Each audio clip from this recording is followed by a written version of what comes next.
Bonjour, enfin bonsoir. Donc nous voilà avec le post Parside Plasma que j'ai montré en vidéo début d'après-midi. Donc je ne l'ai pas testé encore. Mais par contre, il y a des petites questions que je me pose. J'ai regardé un petit peu les vidéos qu'il y a là-dessus. Mais il y a beaucoup de vidéos qui ne sont pas en français. Mais j'ai fait un petit peu le tour. Donc déjà, le souci, c'est le problème, c'est cette partie métallique là. La partie métallique là serait pour éviter que la buse touche la pièce à découper. Il y a un entrefer qui est très faible, on va dire entre 0,5 et 1 mm. Est-ce que certains qui ont le même poste que ça veut dire le PPS 40B3, l'utilisent sans cette partie-là? Est-ce que la buse tient le coup? Parce que l'ancien modèle, le B2, n'avait pas cette partie métallique-là. Donc, je voudrais savoir si certains, ben, ils l'ont mis de côté et hop, ils s'en servent pas. Bon, et puis ils font comme l'ancien, ça veut dire mettre contre et puis hop, terminé. Ça veut dire qu'ils touchent, la buse touche carrément la partie métallique. Normalement, ils disent qu'il faut pas. Bon, ma foi, je sais, vu ce qu'ils disent, bon, enfin, je sais pas. Alors, la solution, pourquoi? Parce que cette partie-là, elle est tenue par une gorge là. Et on voit bien que ben, ça travaille. C'est-à-dire que si on appuie, ben, à mon avis, voilà. Moi, je pense qu'on est de travers. On voit bien qu'elle est de travers là. Il faut la mettre droite. Alors j'ai vu qu'il y en a certains, ils mettent un collier là pour le tenir. Ou au moins un collier derrière pour éviter que ça se barre en arrière. Quelque chose qui la tient. Parce que là, elle ne tient pas du tout. C'est de la merde ça. Donc à mon avis, savoir si vraiment l'utilité, c'est vraiment utile ou pas. Parce que certains même s'amusent même pas pour l'appuyer, ils relèvent légèrement. Mais en relevant légèrement, le problème c'est que ben, vous avez une accumulation de chaleur à cet endroit-là, puisqu'on n'est pas, on traverse pas la pièce facilement, puisqu'on plus on lève, moins la température est élevée au niveau de la pièce, et on surchauffe la buse et on crame la buse, voire même on crame les deux portées métalliques là. Donc, et ça se détaille pas. Au Lidl, en pièces de rechange, il n'y en a pas. Il faut regarder sur Amazon, il faut regarder sur AliExpress, il y en a, mais au Lidl, il n'y en a pas. Ça se détaille pas. Donc savoir déjà si certains ont viré ça puis l'utilisent sans. Ce modèle-là, je parle bien du B3, parce que le A1 et le B2 l'ont pas. Et on voit bien que la buse, elle est brillante, celle-là, elle est pas cuivrée. Sachant aussi que les buses là sont plus chères sur ce modèle-là que sur l'ancien modèle. C'est pas le même prix, ils sont plus chers. Donc il y a déjà cette question-là. hein. Sachant que bon, si on veut l'utiliser, il faut l'utiliser bien droit. Si on veut vraiment l'utiliser comme il faut. Pas comme ça, pas comme ça, pas comme ça, pas comme ça. J'exagère, mais si on fait ça, on change d'entrefer, forcément. Ce qu'il faut absolument dans un découpeur plasma, c'est que la flamme passe à travers le métal. Si vous avez, elle passe pas à travers le métal, elle va s'accumuler, la chaleur va s'accumuler au-dessus, puisqu'on ne descend pas, ou autour. Donc par exemple une grosse pièce qu'on voudrait découper, si on va trop vite par exemple, on va cramer la buse parce qu'automatiquement si on va trop vite la flamme descend pas et puis voilà. Ou alors si on n'a pas mis assez d'air ou alors on n'a pas mis assez d'intensité ou voilà, il y a toujours une raison qui fait que absolument faut que la flamme là elle traverse. Voilà. Donc moi je pense que ça ne va pas poser de problème sur mon utilisation parce que je vais utiliser sur de 2 mm, voire 5 mm gros maximum, pas plus. Jamais plus parce que apparemment il est plutôt fait pour du 5 que pour du 10. C'est comme ça qu'on crame tout. Alors, moi je ne vais pas faire un crash test non plus, je n'ai pas envie de le cramer au bout de 2 secondes. Donc c'est pour ça aussi que je pose des questions. Il y a un autre truc aussi, c'est la puissance. La puissance absorbée. Alors bon, moi je pensais mettre 40 ampères d'un coup, mais quand il dit 40 ampères, ça fait beaucoup d'intensité, parce qu'apparemment la tension de sortie serait à 96 volts. Alors, P égale 8, donc 96 volts multiplié par 40, on est presque à, allez, on va dire 100 volts multiplié par 40, on arrive à 4000 watts, si je calcule bien. Un peu moins, bien sûr. 40 fois 100, ça fait ça, ça fait 4000. Alors 4000 watts de puissance à fond, sachant que j'ai un compresseur de 3 chevaux. Donc un cheval, c'est 736 watts. Donc si vous calculez 3 fois 736 watts, on va dire 200, 2200. Donc on arrive à 4000, 5000, 6000, plus de 6000 watts. Donc on a plus de 6000 watts là. D'accord? Donc, à mon avis, le compresseur, il ne faut pas le brancher sur le même disjoncteur, la même ligne que le poste. Hein. Il faut qu'il soit sur deux lignes différentes. Deux lignes qui sont alimentées par deux disjoncteurs ou deux fusibles de 16 ampères. Parce qu'à mon avis, ça va disjoncte. Ça, c'est obligé. Hein. Je pense que j'ai vu des vidéos, les mecs se retrouvent dans le noir. Hein. Donc, à mon avis, 16 ampères, ça suffit pas. À moins de rester à 15 ampères, mais à 15 ampères, je sais pas, jusqu'à peut-être 2 millimètres, peut-être que ça suffirait, on verra bien. En n'allant pas trop vite. Voilà, bon. Peut-être jusqu'à 20, gros maximum, je sais même pas. Hein. Si je fais le calcul, à mon avis, 15 c'est la limite. Hein, sur un même fusible. Sachant que le compresseur ne tourne pas en permanence, hein, bon, mais quand même. Donc voilà les questions un petit peu que je pose sur cette vidéo, maintenant que je commence à faire un peu le tour. Déjà, moi, ce qui m'embête le plus, c'est cette histoire-là. C'est cette histoire-là de machin là qui est mal fait. Hein. Pourquoi ils ont pas fait un truc qui était plus rigide que ça? Parce que là, c'est vraiment pas bien foutu. Ou alors mettre un petit fil ici bien serré pour qu'il ne bouge pas. Un petit fil métallique là. Ou alors un collier à vis, hein, carrément qu'on visse pour que ça maintienne, il maintient dans la gorge. À condition qu'il ne casse pas la céramique, quoi, hein, parce qu'il ne faut pas trop serrer non plus. Ou alors le mettre de l'autre côté, derrière ici, que ça soit en appui. Hein, parce que si on fait ça, regardez, si on fait ça, qu'est-ce qui se passe? J'appuie pas fort, hein. Voilà. Donc là, la buse, elle touche. Ça, c'est sûr qu'elle touche, là. Là, elle touche pas. Voilà.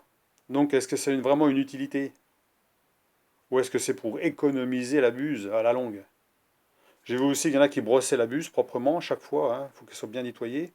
Donc ça, c'est peut-être une chose aussi. Peut-être nettoyer le métal aussi avant de découper. Qu'elle ne soit pas toute pourrie, rouillée, ici et ça. Pour être sûr que la merde ne se foute pas dedans. Ou j'en sais rien, que ça s'accumule, la merde ne s'accumule pas. Ça, c'est une chose aussi.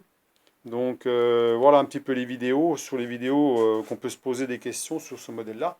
Alors je vais demander à ceux les utilisateurs, ceux qui regardent ma vidéo, les utilisateurs, qui utilisent ce matériel-là, qu'on lui utilisé régulièrement, je veux dire, celui-là, ce modèle-là, hein, par rapport à ce que j'ai demandé, est-ce que, voilà, comment ça se passe, voilà, hein. Parce que, bon, je pense que ça, bon, pour moi, c'est zéro, ça, leur truc, là, hein, ça, c'est sûr que si on est obligé d'être en appui, on ne peut pas rester en appui légèrement sans à peine appuyer. Il faut vraiment à peine appuyer, pas du tout même. Puis même en faisant comme ça bouge. Hein, ça risque de bouger. Alors donc, hein, ça risque de frotter encore. En plus là, c'est rugueux, c'est piquant. Là, il faudrait presque limer les bouts là parce que ça raccroche. Hein, ça raccroche là, c'est coupant là. Donc à mon avis, il faut limer le bord là, limer les bords. Donc voilà. Donc ben voilà, les questions sont posées. Alors au niveau puissance, donc je pense qu'il faut être sur deux lignes différentes. Hein. Compresseur, surtout un 3 chevaux. Hein, celui qui a un tout petit compresseur, je pense que ça doit aller, mais un 3 chevaux, à mon avis, 3 chevaux sur une ligne. Et le système là, si on veut aller jusqu'à 30 ampères par exemple, sans problème, voire plus, ben, il faut être sur une deuxième ligne. Hein. Parce que là, à mon avis, ça ne tient pas. Hein. Ça risque de disjoncter. Hein. C'est ce que je pense faire. Et puis, alors donc, j'ai commandé aussi des bus de rechange. Alors dans les bus de rechange, ils ne mettent pas ça. La partie métallique, là, ils ne le mettent pas. Ça, vous ne le trouvez pas. Vous le trouvez sur AliExpress ou sur Lidl. Pas sur Lidl, sur Amazon. Il y en a, alors je ne sais pas si c'est les mêmes modèles. Il y en a un qui donne les dimensions, il faudrait que je regarde si ça correspond. Peut-être qu'il serait mieux que celui-là, parce qu'apparemment, ça ne tient pas grand-chose, ça, à moins de le serrer un peu plus, je sais pas, il faudrait voir. Peut-être le serrer un petit peu plus.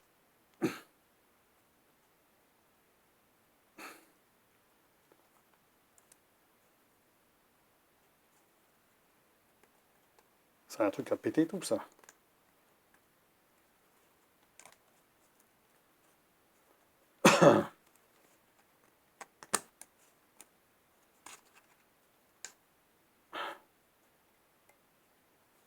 Ouais, on dirait que ça tient un peu mieux comme ça, mais bon, c'est pas... Hein.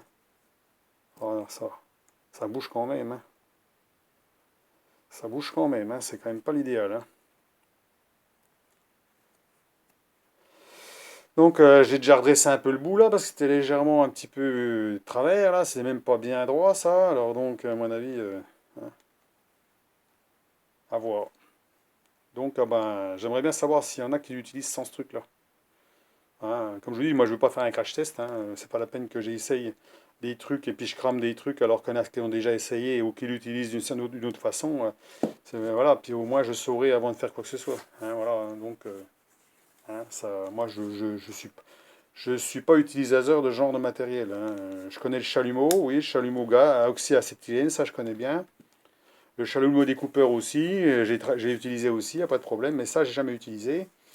Et puis je connaissais bien le modèle qui était le plus courant, ça veut dire avec une buse en cuivre où on met en appui puis on découpe. Alors que là, avec ce système-là, qu'apparemment qui est courant quand même, hein, ça a l'air d'être courant.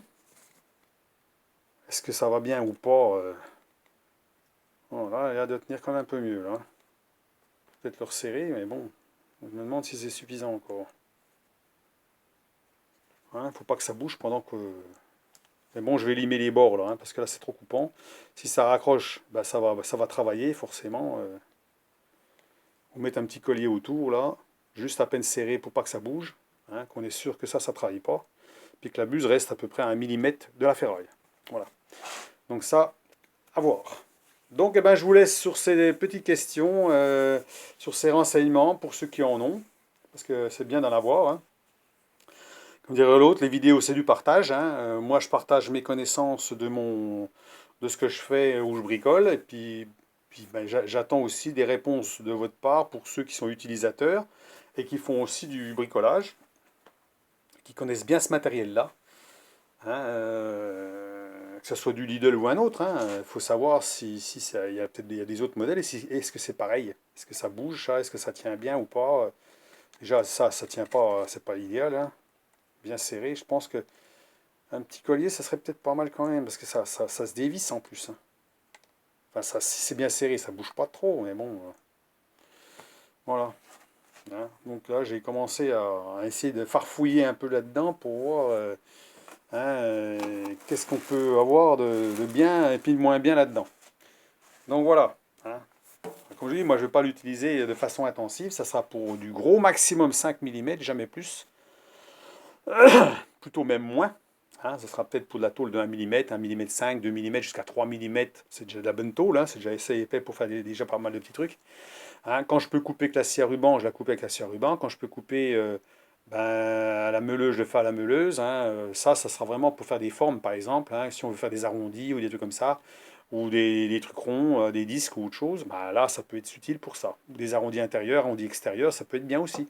Donc ça peut rendre bien des services pour ça. C'est pour ça que je l'ai acheté d'ailleurs. Hein. Sinon, j'achèterais pas. Hein. Pour moi, j'en ai jamais eu utilité, justement. Mais des fois, on pourrait trouver. Déjà pas pour l'usinage, parce que l'usinage, on utilise des aciers déjà qui se trempent la plupart du temps. Alors, si on commence à chauffer avec ça, on risque de tremper l'acier, alors c'est pas la peine. Hein. Donc voilà quoi. Hein, ça sauve l'acier, c'est pour l'acier doux, hein, l'acier courant. Voilà. L'acier de construction, on va dire. Donc j'attends vos commentaires, dites-moi ce que vous pensez de tout ça, les utilisateurs. Alors je sais qu'il y en a qui ne l'ont pas encore utilisé, ils voudraient avoir des renseignements comme moi. Hein. Alors bon, moi de toute façon je vais quand même l'utiliser, hein, mais bon je vais tout faire pour pas que ça bouge, hein, cette histoire-là, il faut que ça soit fixe. Hein. Donc j'ai vu, je vous dis qu'il y en a un qui a mis un collier dessus pour le tenir, alors donc c'est qu'une raison, hein. C'est qu'il faut que ça soit maintenu, hein, sinon à mon avis la buse elle va prendre un coup. Hein. Hein, puis jamais trop à main levée sans appui, hein, à mon avis. Il y en a qui lèvent, ils croient que c'est un chalumeau, et ils lèvent, ils laissent une flamme, et puis la buse elle brûle. Donc voilà. Hein. Voilà. Donc, bonne soirée, puis j'attends vos commentaires. Merci bien. Allez, à plus.